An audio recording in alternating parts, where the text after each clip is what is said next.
Yo,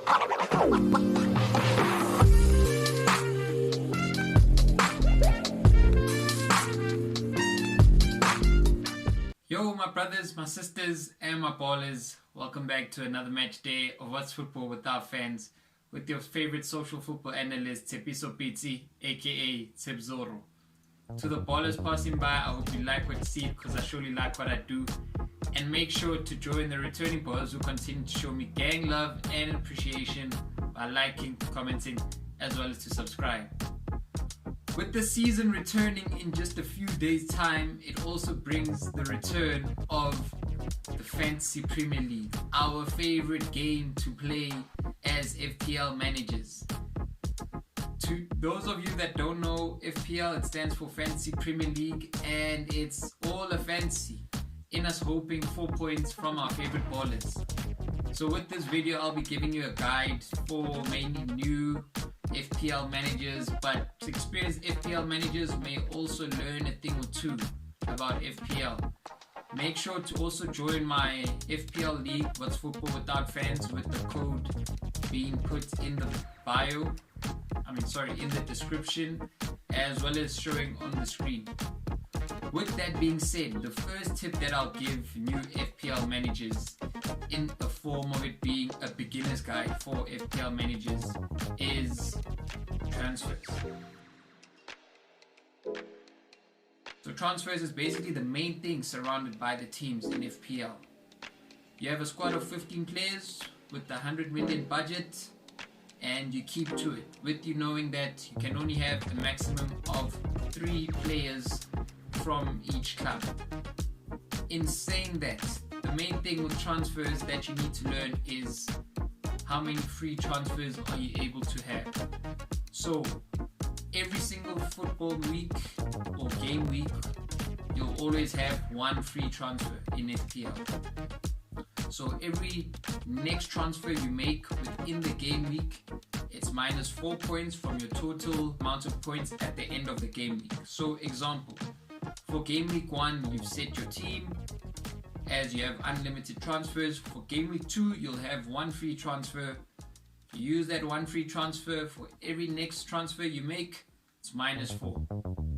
Same thing will apply again for game week 3, as you'll have one free transfer, and then every next transfer you make, it's minus 4 until the end of that game week.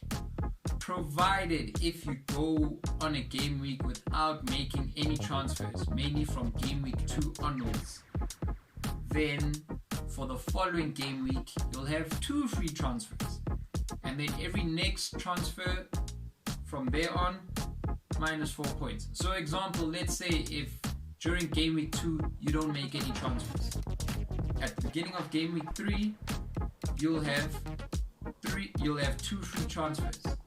Then if you make a third transfer, then it will be minus 4 points, and then a fourth being another minus 4 points, and on and on and on. There never gets a point where you have 3 free transfers.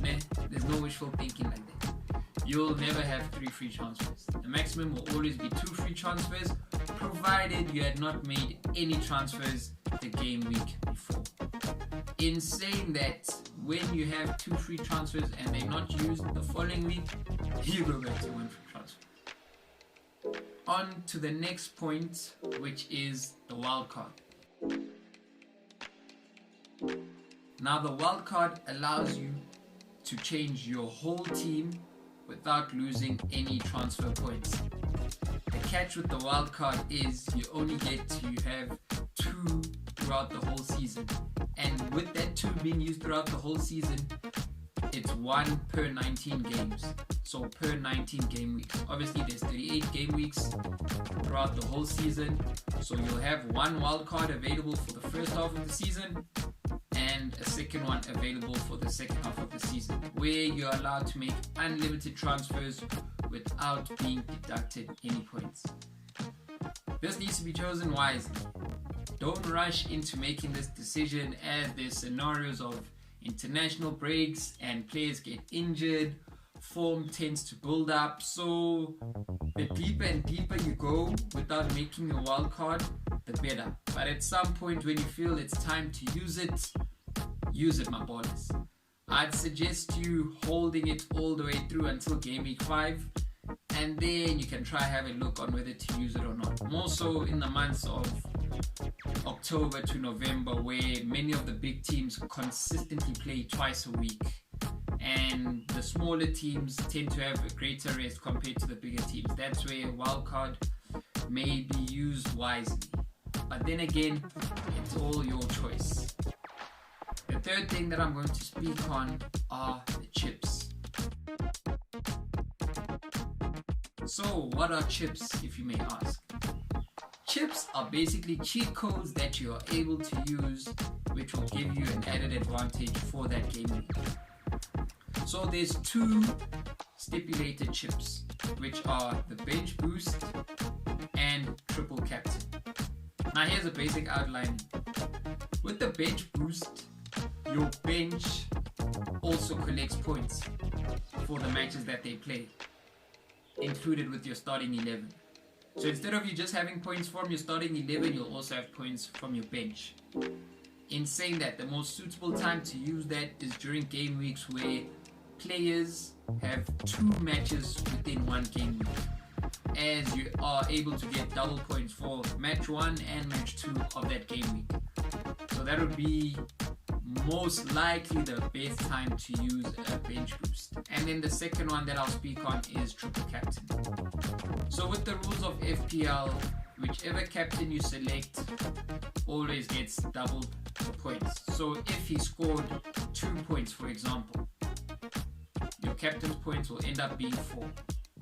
Alright, it's been doubled. Provided your captain hasn't played, your vice captain will end up getting the points of the captain. Your vice captain's points will end up being doubled. So in saying that, with using the triple captain chip, you're only able to use it once throughout the whole season as well. So as the bench boost, you're only able to use it once throughout the whole season. So in saying when to use the triple captain, try and look for a situation where you have a player in your team who is on form, plays for a big team, and has quite an easy fixture. Or just wait for when they have 2 fixtures in the same game week. That is also a great time to use the triple captain. You never ever want to get below 10 from your triple captain. Yeah, you don't want to be in the single digits. Whoever you captain, you never want to get points in the single digits. Single digits is from everyone else, bar your captain, and with the hope of others performing well. But your captain should always be getting double figure points. Now, moving swiftly right along into explaining the point system for the players. Goalkeeper. So every player on the pitch gets 2 points for a minimum of 60 minutes played. If a goalkeeper keeps a clean sheet, that's 4 points added to the 2 points of the minutes played, as well as for the defenders, who will also get an extra 4 points added on to the 2 points collected for playing a minimum of 60 minutes. A midfielder also gets 1 clean sheet point added on to their basic 2 points of having played 60 minutes. Strikers don't collect any clean sheet points. Other points that goalkeepers are also able to collect are save points. For every 3 saves a goalkeeper makes, that's 1 point made, and if I'm not mistaken, for every penalty that a keeper saves, that is 3 points for a penalty save by a keeper. So choose wisely with the keepers that you bring in.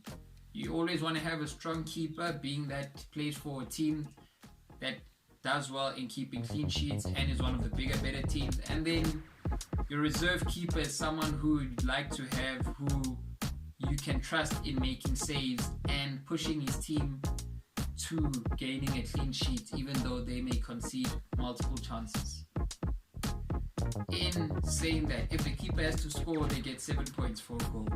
It rarely happens, but it happened 2 seasons back with Alisson scoring a header in the final minute against West Brom. A defender gets... Oh, and then the last thing, every player on the pitch gets 3 points for an assist. But yes, goalkeeper gets 7 points for a goal, defender gets 6 points for a goal, midfielder gets 5 points for a goal, and the forward gets 4 points for a goal. So your main wish is to have midfielders score majority of your goals. But in saying that, you'll also still sign the big hitting forwards like a Haaland or Kane or Rashford. Okay, Rashford's classified as a midfielder. But yeah, Haaland and Kane, Gabriel Jesus there if needed, you know. Then the next thing is bonus points, which is more complicated and which I'll not dive deeper into. But the players with the highest amount of bonus points, with it being 3, will collect bonus points for that game week. So the player with the highest amount of bonus points will collect 3 points, player number 2 will collect 2 points, player number 1 will collect 1 point, depending on the match, not necessarily your whole FPL team. For every yellow card, it's minus 1 point for all the players, and a red card is minus 2 points for all the players. So now, the next thing that I'm going to step into is speaking on something which is like a chip, but is not necessarily a chip. It's called the free hit. So the free hit is when you're able to have unlimited transfers in changing your team within the 100 million budget, but only holding that team for 1 game week. So you may wonder, when is the best time to just do that? Other than when players are on form, the best time is when teams are going deeper into the FA Cup. You'll realize that these players in your team will have blank game weeks when the last 16 or final 8 of the FA Cup comes along, and there's still Premier League fixtures on that weekend, as there are scheduled fixtures for teams where some teams are not in the FA Cup, so they'll play those scheduled fixtures. But now you may not have those players, and it's too expensive to transfer players out and bring them in. What do you turn to? The free hit, just for that 1 game week, because we know the following game week there's no FA Cup, and it's most likely that all the teams will be back in action. The last tip that I'll give new FPL managers to explain in the beginner's guide is FDR. FDR stands for the fixture difficulty rating. So with every fixture, a team is given a fixture difficulty rating which changes throughout the season. So the teams that are usually in the bottom half or recently promoted or are on a bad run of form usually have a low fixture difficulty rating of 2. Moderate and neutral is 3, the tougher is 4, and then the most difficult one is 5. Whenever a team plays against Manchester City, the FDR is 5, whether home or away, except I think for Liverpool at times at home. But just know, when you're playing against Man City, your FDR is majority of the time always 5. Same against Liverpool at times when at Anfield, the FDR is 5. Because you know it's a mission to beat them. In saying that, it basically tells you that there's a lower likelihood of players who are in that team playing against the team with the FDR of 5 are less likely to collect points from an aspect of clean sheets for the defenders or even goals from the attackers. So if the FDR is 5, it's a difficult fixture. If the FDR is 2, which you'll see a lot when the big teams face up against teams that are newly promoted or around the bottom of the log, the FDR rating is 2, and there's a greater likelihood of your team, of players in the team being able to keep clean sheets and for the attackers to score goals. So now, there's certain scenarios, my ballers, that take place when a player in your team has not played. What ends up happening? There's something called an automatic sub. So let me explain this because it's a bit technical. Automatic substitution happens through a player having not played and now someone from the bench is put in his place for the game week. Now it works in the order. If your team only has 3 defenders played, so example, the formation you've set out is 3-4-3. or a 3-5-2. Even if the first sub that you have in your lineup is a forward, the person substituted will always be a defender first, provided it's a defender that's missed out, who has not played the game. But if it's a forward, then it's a straight sub. The forward will be placed in, or in a sense, if it's a midfielder and the midfielder is the first person on your bench, it will be a straight sub from midfielder to midfielder. Other than that, this is where it gets interesting in being able to choose a bench where you feel points can be collected and who is most likely to collect the most points out of the players on your bench, provided you have not used a back three. As with the back three, the chances of this usually end up being slim. So my ballers, to the new FPL managers, I hope you enjoy this season. To the rookies, good luck. Rookie season is always the toughest as you're learning along the way. I hope you guys have enjoyed this match day. Continue to like, comment, share, and subscribe, as well as to join my league where I'll continue to put the code at the bottom of the screen, which you're able to share to your other ballers who I'd like for you guys to share in subscribing as well to my YouTube channel. But until next time, my ballers, live long.